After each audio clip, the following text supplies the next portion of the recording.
What does a dream game development setup look like? Make sure to watch to the end. I love the aesthetic. Hey there, my name is Thomas Brush, and I make video games for a living, and I also make YouTube videos about video games. Today, I'm thrilled to share my meticulously planned... His desktop is just straight up hanging. I don't know if I've ever seen that on a height adjustable desk where the desktop is just hanging underneath. I mean, I'm sure I have. I must have, right? But yeah, that looks crazy. That's kind of cool. Planned office setup as a YouTuber and as a game developer, and this took me about 4 to 5 months to acquire all of this stuff. I did it all in one go because frankly, after 10-15 years of making games and YouTube videos with a subpar office, I was ready to just invest. So yeah, don't feel bad if you don't have this. It does take some time. So anyway, let's talk about this desk. Really, I have bad neck pain. I've had it for about 16 years just because I slouch at my desk while I make games. But I discovered... Who's slouching? We ain't slouching. Come on. Come on, everybody. We were not slouching, right? We have perfect posture. Neck, great. Shoulders back. We're comfortable. We're happy, right?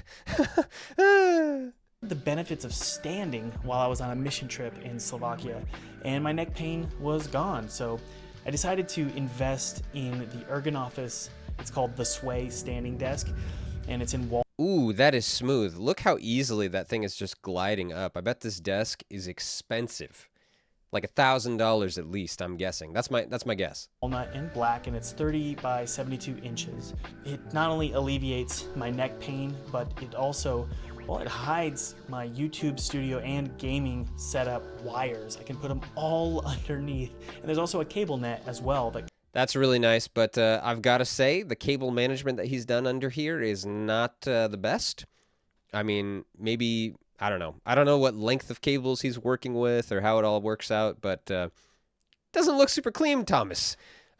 I mean, at least there's no cables on the ground. We'll say that. It comes with the desk, so I just stuffed everything underneath there, and it's all plugged into one outlet. Alongside the desk, wow, I have the Ergonoffice desk shelf for extra storage and display.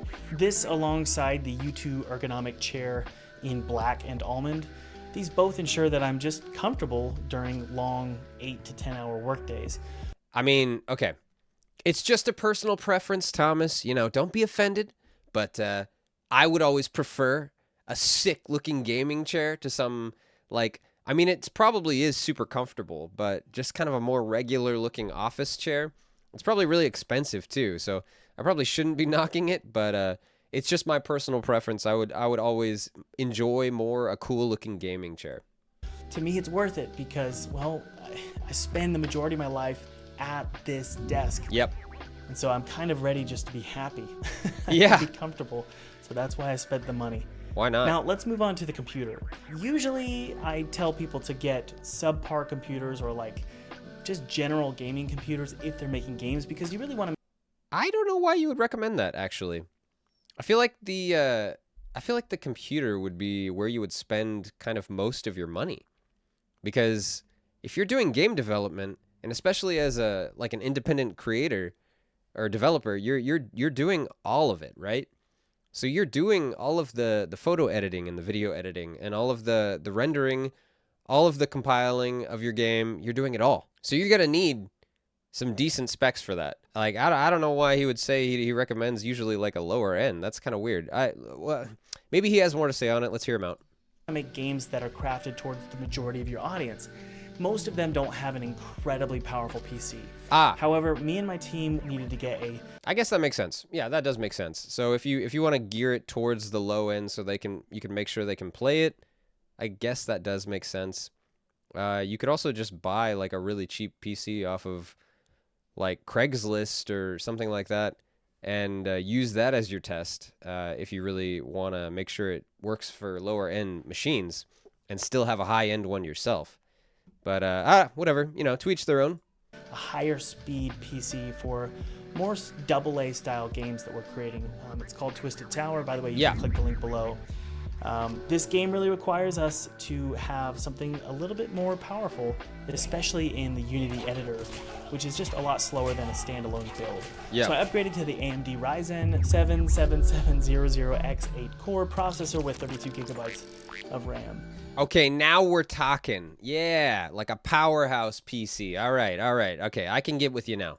Now, when it comes to monitors, I opted for a dual monitor setup rather than an ultra-wide monitor, which is really I completely agree with this for my own personal self. I love having two monitors. The ultra wide thing, although it looks very cool and it probably feels good to use for those people that like it, I like having that separate real estate. I like having a physical separation. I like being able to look over. It's one full complete screen, and all I need is on that side, and then all I need is on this side for two separate things. They're completely separate with a physical separation. I don't know. I like that. I think it's more clean to me. really popular. Now, this decision, I know it's unorthodox, but it allows me to work with multiple applications simultaneously Right. without straining my neck looking left or looking right. And I connected these monitors to the desk using the dual monitor stand monitor desk montage by Lifelong on Amazon. And it mounts these 2 gigabyte M32U 32-inch LED 4K UHD FreeSync Premium Pro SS IPS gaming monitors. It's an unconventional arrangement, I get it, with one monitor in the center and one on the right. I know what you're thinking, I know it looks weird, but trust me when I say if you're gonna be staring at a computer for 8 to 10 hours a day and you're gonna be making games, you really want something that's at the center so that your face is generally like smack dab in the center all day. That makes sense. Yeah, that makes a lot of sense, right? The app, the program, the software that you're looking at most should be front and center. And then something that you're working on secondarily, or you need kind of for reference on the side, is on the side, and you just glance over at it when you need it, and then you're facing straight forward. Neck is aligned as it should be, shoulders back, like you're not straining your back in a weird way. Yeah, it makes perfect sense. And you sometimes look to the right for file management. Right. To reduce eye strain while working in the dark, I do use the BenQ screen bar monitor light. It provides this consistent lighting in the dark if it's late at night, and it doesn't strain my eyes. But let's be honest, the real reason I got this is because, well, it's a cool aesthetic to touch up my setup. It really does look cool too. Yeah, that glow on the top and then the backlighting from behind the desk. Yeah, it's really lit up with a nice aesthetic. I do like it.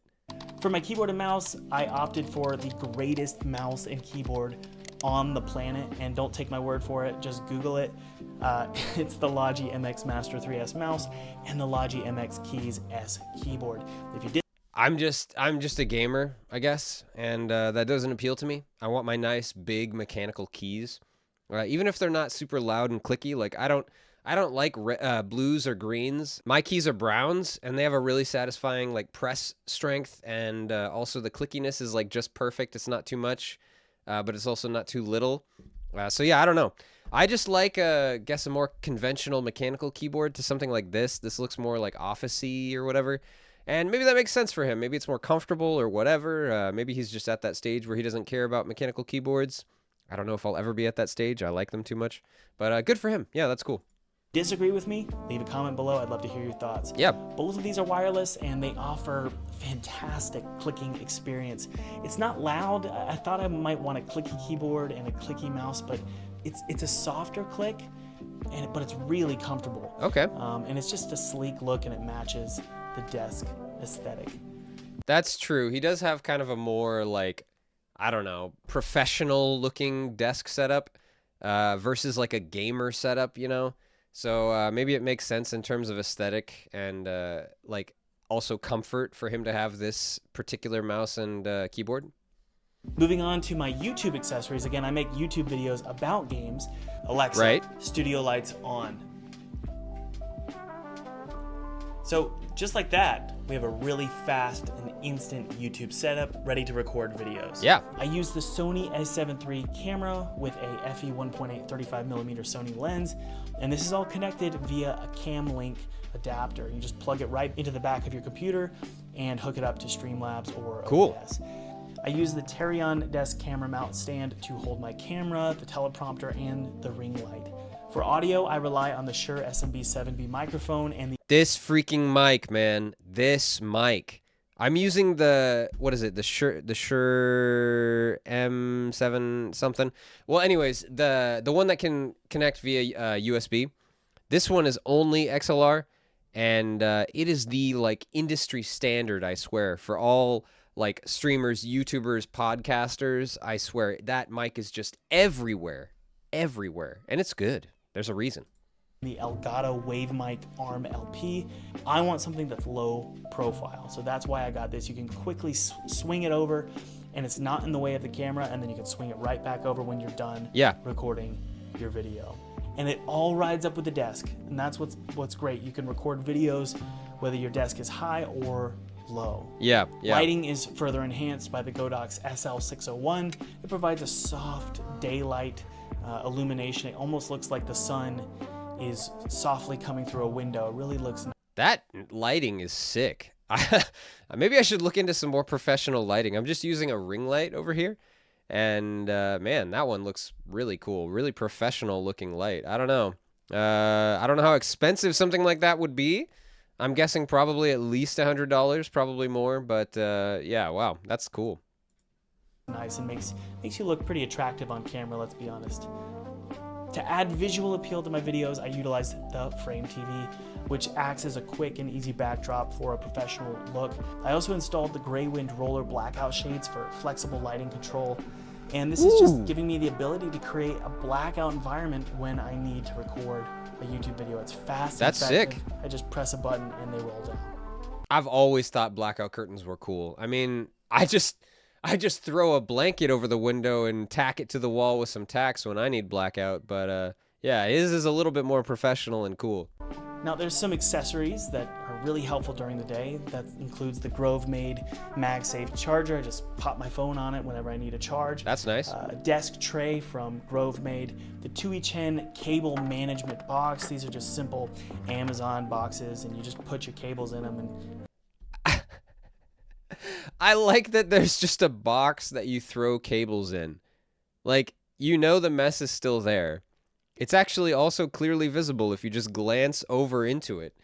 But just not having it laying around casually on the direct floor itself in clear view, it does somehow make it better. You can hide them and it makes things look pretty in your office. Oh, it has a topper too. I also got this desk mat from Grove-made. It makes it so you're just going to get a smoother experience using your mouse, but it also protects this kind of expensive desk from scratches. Yeah. And also, let's not forget about the Kanto YU4 powered speakers. That is a sick looking speaker. I will say that for sure. That is so cool looking. Like it matches his desk aesthetic too, with the like kind of wood grain looking finish on the front. That's cool. And the S4 tilted speaker desktop stands. Now in terms of furniture, I have a simple yet stylish Kivik sofa and Hector lamp. Both of these are from IKEA. And they kind of mimic high-end minimalistic furniture. The Kivik sofa in particular tries to mimic a very high-end sofa model. But it's a fraction of the price. My dog Jeb loves this couch, so I'm happy with it. I've added artwork and a frame for my vinyl, which is the soundtrack for my game Neversong.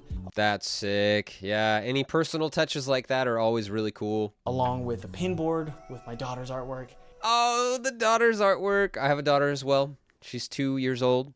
And yeah, anything like that, any special pieces of art from the kiddos is always super cool. And that concludes my gaming, game dev, YouTube office setup tour. I think that's pretty sick. Yeah, it's really clean, looks really nice, aesthetic, you know.